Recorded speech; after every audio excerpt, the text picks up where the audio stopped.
when John taped the "Room for Rent" sign on his small, weathered porch, he wasn't thinking about fate. He was thinking about the rising cost of groceries, his overdue bills, and the quiet eyes of his 7-year-old daughter Emma, who deserved more than the struggle he could give.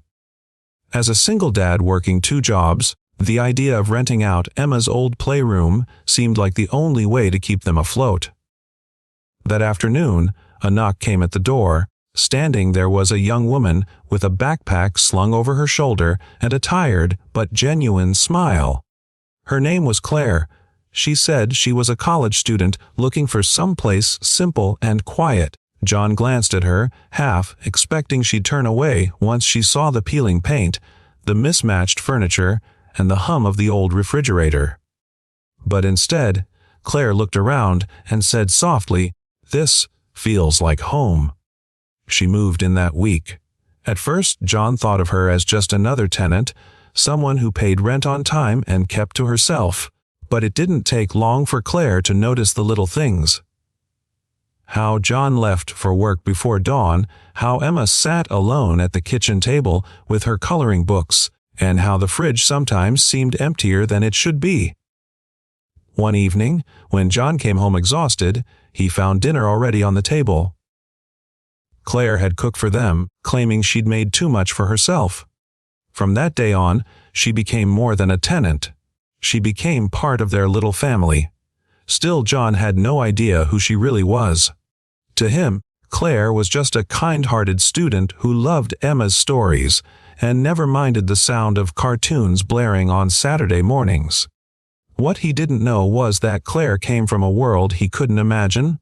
A world of gated mansions, high-end cars, and a father who measured love in money.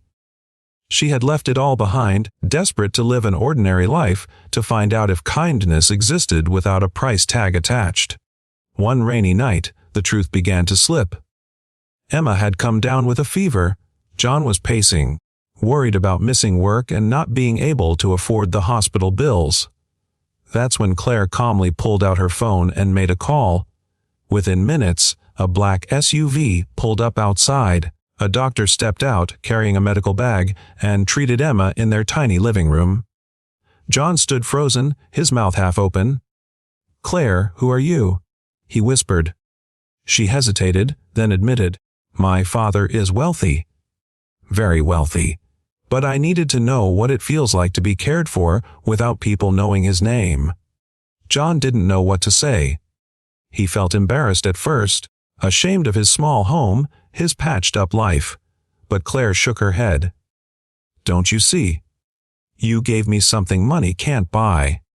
You welcomed me into your home when you didn't have much yourself. You showed me love, real love, through Emma, through your kindness." From that night, everything shifted. Claire became more than just a tenant. She became family. She spent more evenings with Emma, helped John with bills quietly, and filled their home with laughter. And though the world outside might have seen her as a millionaire's daughter, in that little house, she was simply Claire, the girl who reminded them all that love, not wealth, was the richest gift of all.